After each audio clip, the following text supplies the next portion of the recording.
We need to talk about something that's going to sting badly.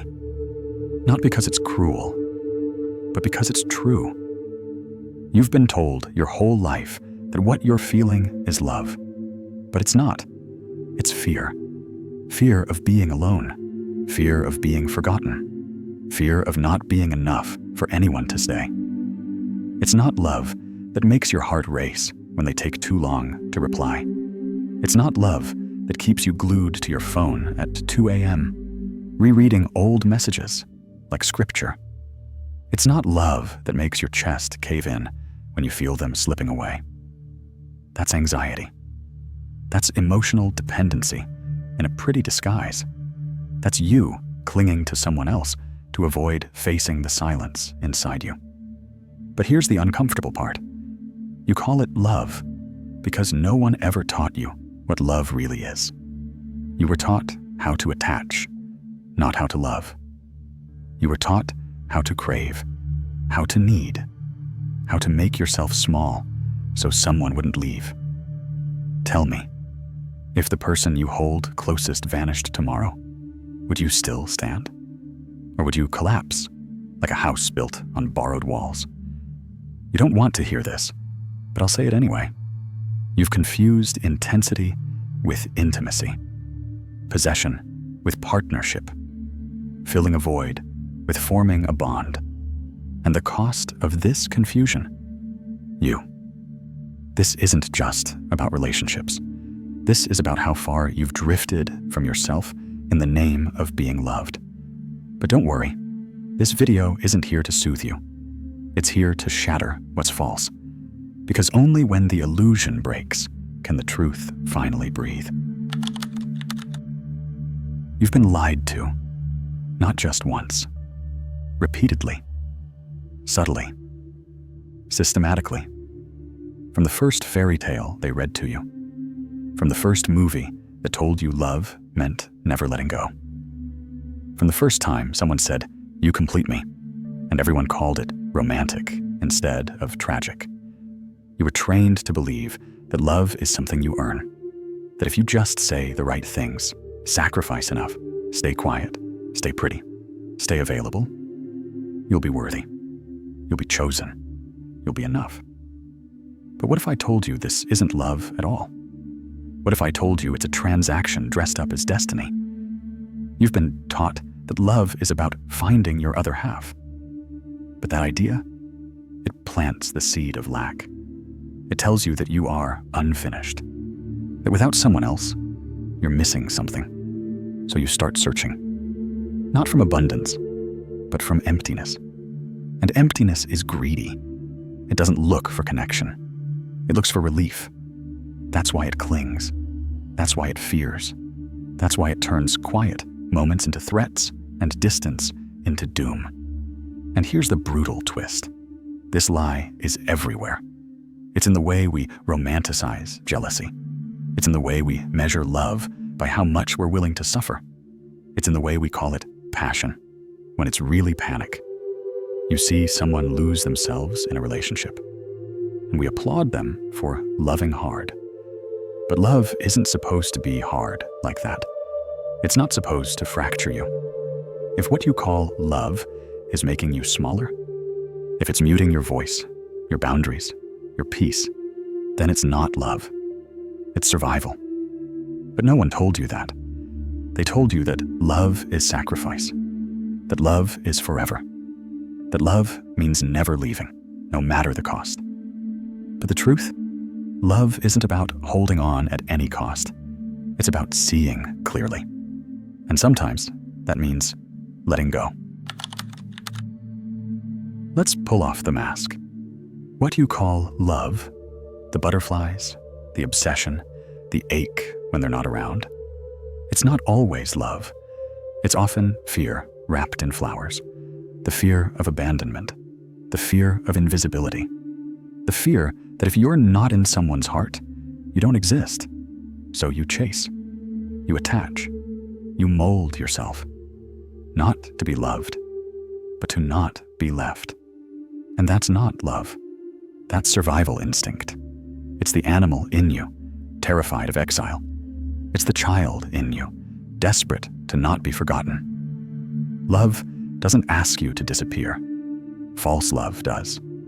False love makes you feel like you're only valuable when you're needed. It rewards your silence. It praises your self-betrayal.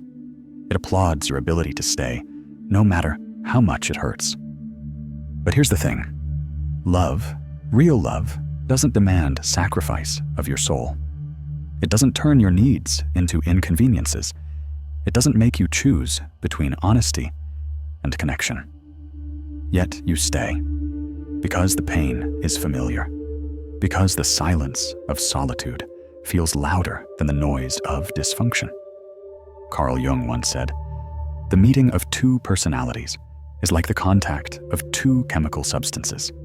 If there is any reaction, both are transformed. But what you're in, it's not a reaction. It's a reduction. You're not transforming. You're dissolving, shrinking yourself to fit inside someone else's story, losing your voice to keep your place in their life. That isn't evolution. That's erasure. And you justify it. You call it loyalty. You call it compromise. You call it love. But deep down, something in you knows this isn't love. This is dependency with a halo on. And dependency doesn't inspire freedom. It inspires fear. Fear of loss, fear of rejection, fear of being left alone with yourself. But here's the truth.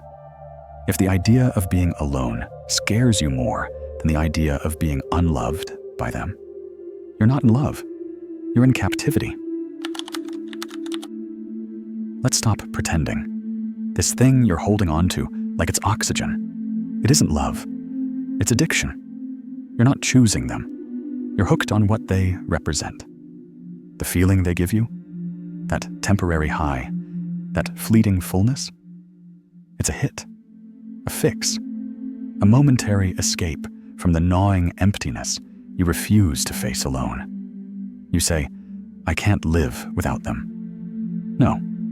What you mean is, I don't know who I am without the mirror of their attention. Because without it, the silence gets too loud. And in that silence lives a question you've spent years avoiding. Why don't I feel whole without someone else? Addiction is cunning. It doesn't always look like a needle or a bottle. Sometimes it looks like a phone you can't stop checking. A message thread you reread until your eyes blur. A relationship you know is killing your spirit, but you can't quit because you're convinced you need it to survive. But that's not love. That's emotional dependency with a perfume on. Real love? It doesn't spike your anxiety. It doesn't hijack your nervous system. It doesn't make you feel like you're dying every time there's space between you. Addiction says, "I need you, or I collapse." Love says, "I choose you, but I stand tall either way." And yet, you confuse the intensity for depth, the drama for devotion, the obsession for affection. Why? Because no one taught you that love can be calm, that love can be peaceful, that love can feel like home, not a war zone. You grew up believing love had to hurt to mean something, that if it wasn't chaotic, it wasn't passionate, that if you didn't ache, it wasn't real. But here's the brutal truth. The ache isn't love. It's withdrawal. And the longer you stay addicted to that feeling, the more you'll bleed out in relationships that were only ever meant to be mirrors. It's not your partner you're addicted to. It's the way they distract you from yourself. But eventually, the distraction fades, and you're left staring at the void again, the one you've been trying to patch with someone else's presence. And that's your invitation, not to chase another fix, but to finally face the emptiness, to feel it fully, to sit in it, with no one else to fill it. Because only when you stop numbing the pain can you finally begin to heal it. There's a moment. Maybe it hasn't come for you yet, but it will. The moment where the weight of it all becomes too much. The waiting, the wondering, the way you contort yourself just to keep someone from walking away. You look in the mirror and barely recognize the person staring back, not because you've changed, but because you've disappeared. And then it hits you. This thing you thought was saving you, it's drowning you. That's rock bottom. Not the dramatic collapse you see in movies. No shouting, no broken plates, just a quiet breaking point. A silence so deep it echoes. A truth you can't unhear. This isn't love. This is self-abandonment. And in that space, when the illusion finally shatters, you have a choice. You can crawl back into the comfort of what's familiar. Try again. Beg again. Hope that this time, if you just love harder, they'll stay. Or you can do something radical, something no one ever taught you how to do. You can let go, not out of bitterness, not out of spite, but out of something far more sacred, self-respect. Letting go doesn't mean you stop caring. It means you start caring about you. It means you stop clinging to someone who only showed up to highlight what you haven't healed. It means you stop outsourcing your worth to someone who never had the power to define it. Detachment isn't cold. It's clarity. It's not the closing of your heart. It's the opening of your eyes. It's the moment you whisper to yourself, I am done shrinking to be loved. I am done begging to be seen. And yes, it hurts. Letting go will feel like tearing off a layer of your skin, because the bond was real, even if the love wasn't whole, because you invested parts of yourself you didn't know how to get back. But hear me when I say this. That pain, that's not the end. That's the start. Because once you've hit the bottom, there's only one direction left to go: inward. And when you go inward, you don't just heal. You reclaim. You remember. You rebuild. This time, not for someone else, but for you. Let's strip it all down. What is love, really? If it's not craving, if it's not anxiety, if it's not constant fear of being left behind, then what is it? Love is not possession. It's not control. It's not, I need you to be okay. Love is freedom. It's, I choose you without needing to own you. It's, I want you near me, but I will not collapse if you walk away. It's presence without pressure. It's care without cages. But most people can't love like that because they don't know how to be whole on their own. So they confuse attachment with devotion and fear with passion. Love doesn't chain. It doesn't cling. It doesn't silence your truth so someone else can stay comfortable. Real love holds space. It breathes. It doesn't panic in the quiet or tremble in the unknown. It trusts. Because here's the thing. When you truly love someone, you don't just want them near you. You want them to be themselves, even if that self is still evolving, even if that path eventually leads them away from you. And that kind of love, it can only come from within, from someone who has looked at their own shadows, faced their own emptiness, and come back not needing another to fix it. Carl Jung spoke of projection, how we cast our unhealed parts onto others. We don't see people as they are. We see them as the bandage we hope they'll be. But love doesn't ask someone to complete what you haven't built. Love says, I've done the work. I've met myself. I know my wounds, and I won't ask you to bleed for them. That's the difference. Attachment is, I can't breathe without you. Love is, I breathe deeper beside you, but I still breathe on my own.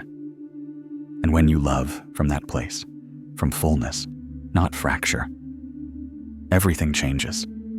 You stop needing promises. You stop demanding certainty. You stop using someone else's presence to silence your own insecurity. Because you know, if love is real, it doesn't need a leash. It walks beside you because it wants to, not because it's forced to.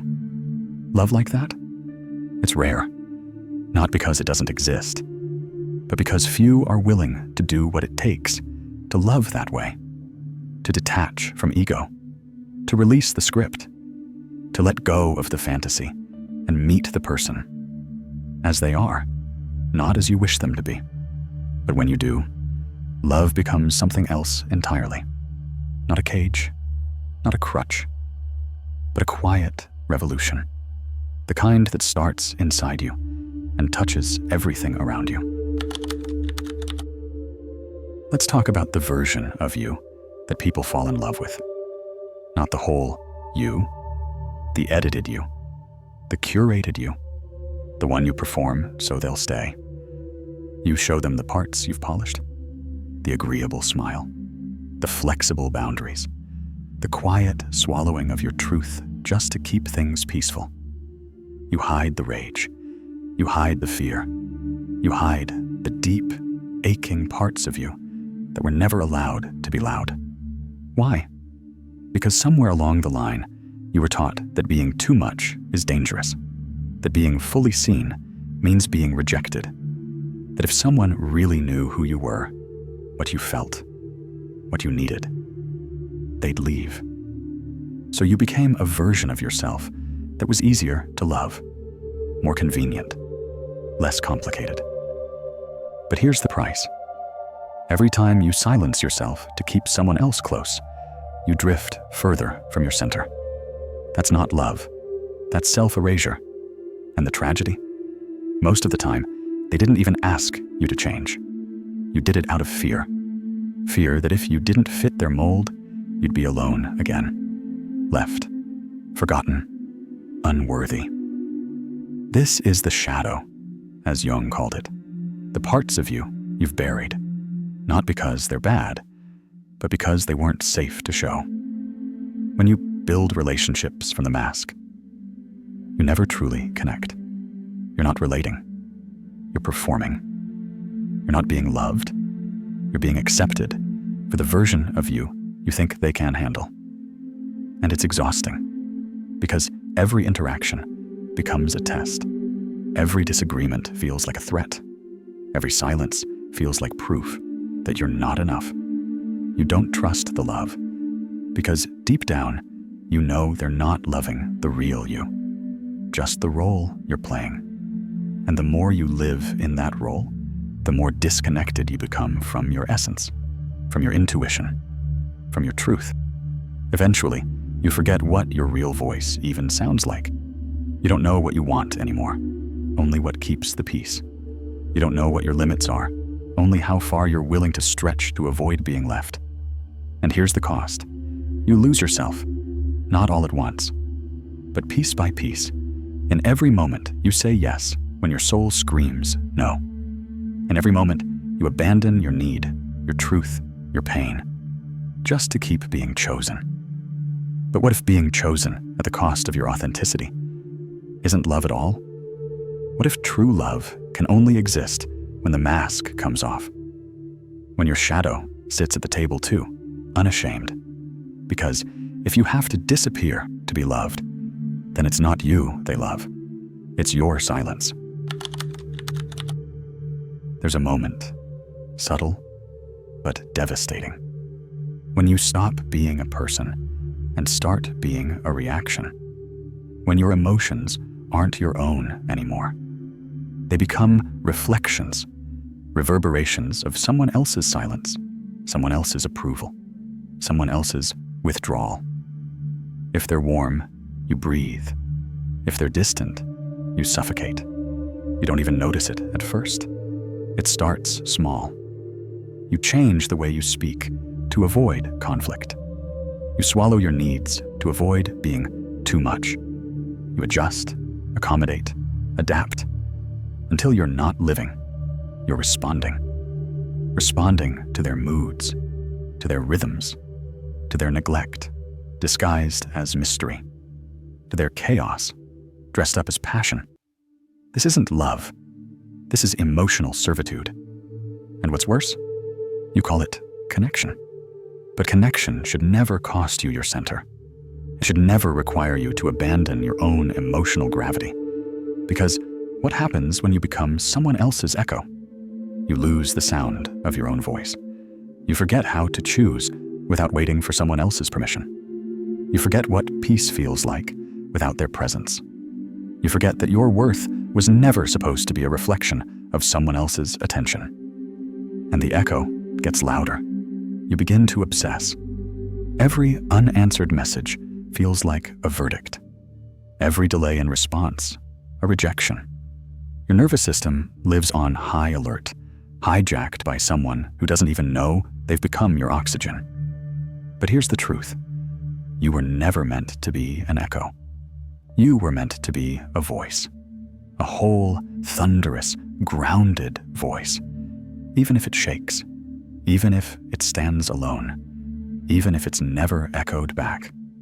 Emotional dependency doesn't just damage your relationships. It hollows you out. You start making decisions not based on truth, but on fear. Not on intuition, but on strategy. How to keep them. How to avoid being left. You trade authenticity for attachment. You trade wholeness for attention.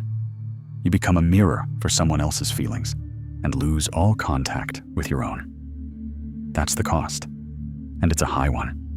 Because the longer you live as someone else's reflection, the harder it becomes to remember who you were before the echo. But the good news? You can return. You can break the mirror. You can reclaim your voice. You can stop reacting and start being. But first, you have to admit, this isn't love. It's fear, wrapped in dependency, echoing back every time you forget your own worth. You think this began with your last relationship. You think the pain started when they left, when they changed, when they stopped choosing you. But it didn't start there. It started long before. It started the first time you were told, "Don't cry. Be good. Calm down." The first time your emotions were too loud for someone who didn't know how to hold them. The first time love felt like something you had to earn. Be quiet and they'll stay. Be agreeable and you'll be safe. Don't need too much. Don't feel too much. Don't be too much. That's where the story began. Not in romance, in childhood. And that child, they're still inside you. The one who learned that love has conditions. The one who noticed love came and went based on behavior. The one who silently concluded, "If I'm not perfect, they'll leave." That's the script you're still playing out, over and over. Different faces, same fear, same wound. Carl Jung called it the wounded inner child. Not a metaphor, a reality. That child drives your choices. Not because you're broken, but because no one ever taught you how to stop looking for your parents in your partners. And here's the harsh truth. You don't fall for people based on who they are. You fall for the roles they unknowingly step into. You're not just dating them. You're replaying. You're reliving. You're reenacting the moments when love felt just out of reach, and hoping this time it ends differently. But it doesn't. Because as long as that child is driving the car, you will continue crashing into the same lesson. The lesson you're avoiding. You were never supposed to earn love. You were always supposed to receive it just by existing. But now, even in adulthood, you find yourself performing, overextending, overgiving, all to prove that you are lovable. Because deep down, you still don't believe you are. And this is the real wound. It's not about them. It's not about the one who left, or stayed, or said all the right things, and still made you feel small. It's about the part of you that still feels like you have to become something in order to deserve affection. That wound doesn't heal by being loved harder by someone else. It heals when you finally stop abandoning yourself to be chosen. It heals when you sit with that inner child and say, "You don't have to perform anymore. You don't have to prove anything. You're already enough. And maybe no one said that to you growing up. But that doesn't mean you can't say it now. Because here's the miracle. Once that child feels safe, you stop chasing love like a lifeline. You stop falling for those who mimic your wounds. You stop confusing familiarity with fate. And you finally begin not to seek love, but to become it. Here's something most people won't admit. You're not always in love with the person in front of you. You're in love with who you think they could become. You don't see reality. You see potential. You see the version of them that might exist one day, if they heal, if they grow, if they finally understand. And that version, the one that lives in your mind, not in their actions, becomes your obsession. You fall for the promise, not the person, for the hope, not the truth. And hope, when misused, becomes a trap. You tell yourself, they just need time. They didn't mean it. They're trying. But your soul knows the difference between effort and excuses. And yet, you cling to the maybe, to the someday, to the fiction. Because if you let go of what they could become, you'd have to face who they really are. And even more terrifying, you'd have to face the part of you that keeps settling for the blueprint instead of the building. Here's the brutal truth. You can't date someone's potential. You can't build a future on what if. You can't love someone into becoming who you need them to be. That's not love. That's fantasy. That's self-deception wrapped in romantic language. And every day you invest in who they could be, you abandon who you already are. You stay in relationships that drain you, not because you're weak, but because you're loyal to the version of them that never arrived.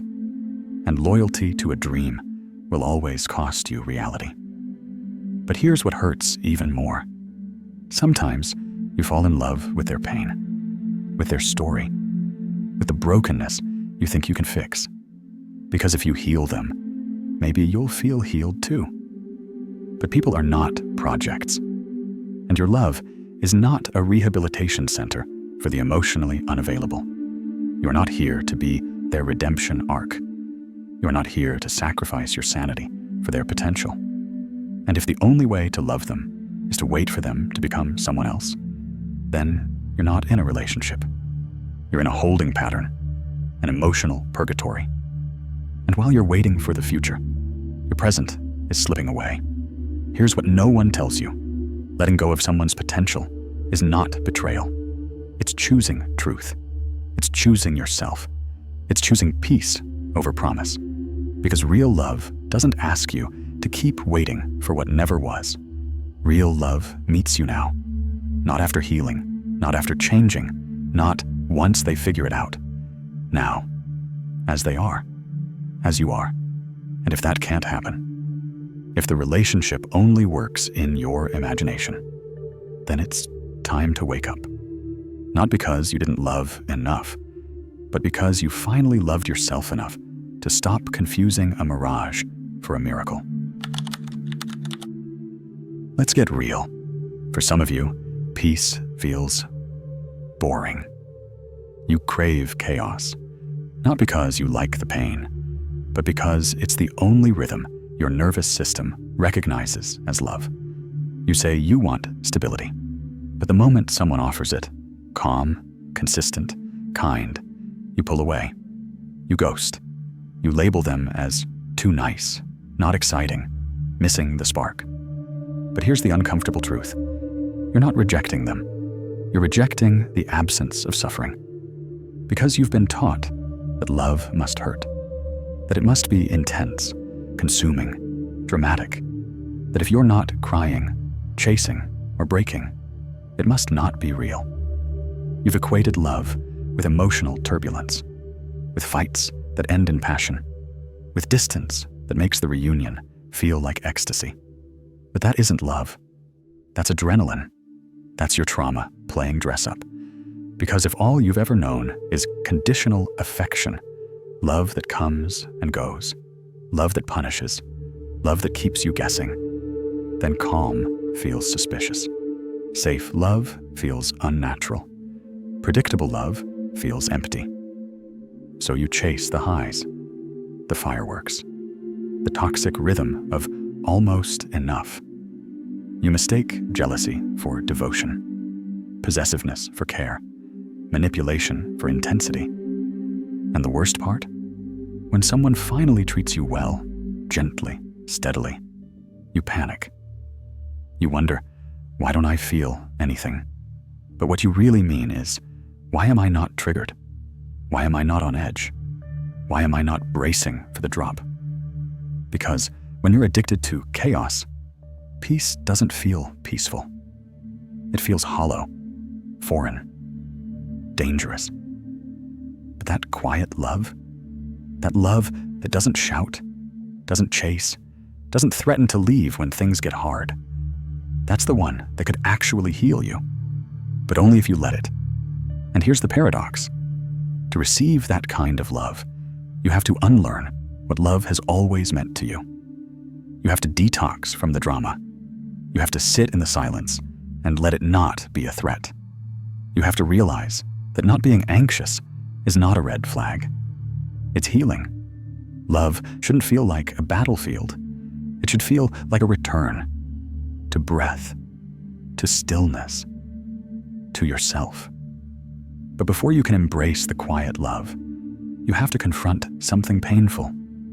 You've mistaken pain for passion. And until that illusion breaks, you'll keep walking away from peace, calling it not enough, while running back to the storm you swore you'd never enter again. But here's your invitation. Let peace feel awkward. Let calm feel foreign. Let gentleness feel strange. Because one day, it won't. One day, it will feel like home.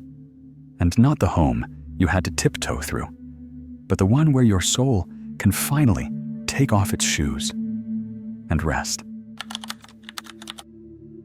At some point, the hunger becomes unbearable. Not just the hunger for love, but for peace, for clarity, for yourself. You get tired of chasing, tired of begging, tired of making yourself smaller just to fit into someone else's story.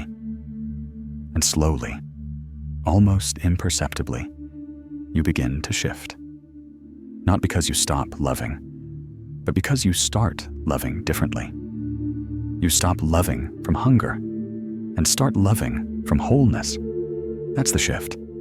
It's when you no longer need someone to fill the empty parts of you, because you've sat with those parts. You've cried in front of them. You've listened to their silence. And now, they're not empty anymore. They're sacred. They're yours. Carl Jung called this individuation, the process of becoming whole, not by escaping your darkness, but by integrating it. And when you arrive there, when you know who you are, when your value no longer trembles in the presence or absence of another, love transforms. It stops being need and becomes choice. You don't love because you're afraid to be alone. You love because you want to share your solitude. You want to build, not complete. To expand, not attach.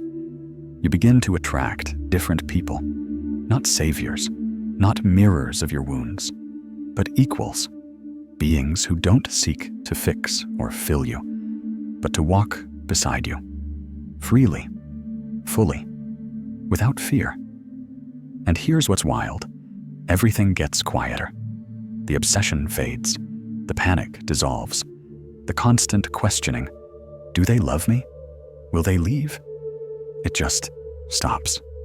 Because when love is chosen, not needed, it breathes. It lets both people be whole, be flawed, be real. No masks, no roles, no manipulation disguised as romance.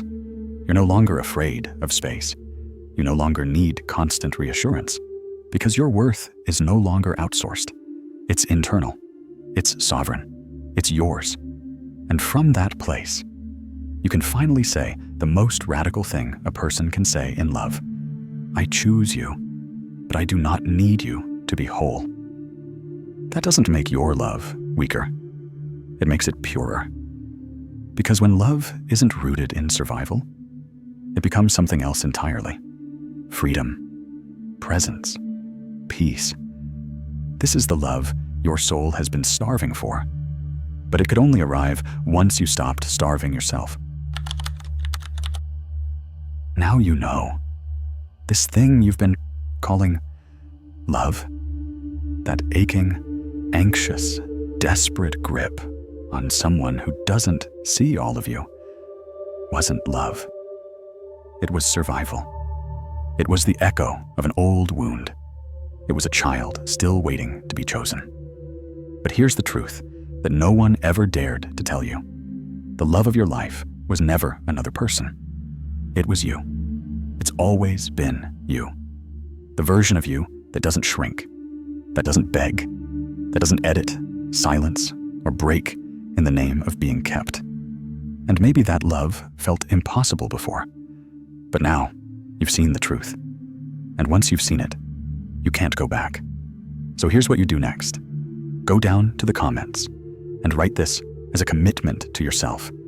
Not to me, not to anyone else, but to the part of you that's finally ready to come home. I choose my peace over fear.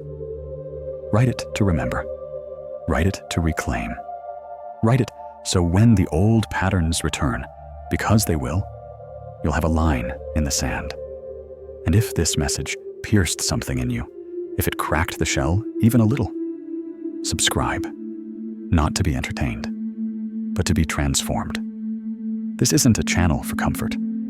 It's a channel for awakening, for unbecoming everything you had to be in order to be loved. So you can finally love from truth, from stillness, from freedom. And if no one's ever told you this before, let me be the first. You are not too much. You are not too broken. You are not unlovable. You were just taught to chase love when what you really needed was to become it. And now you're on your way. We'll meet again. Not just in another video, but in the only place that ever truly matters, inside you.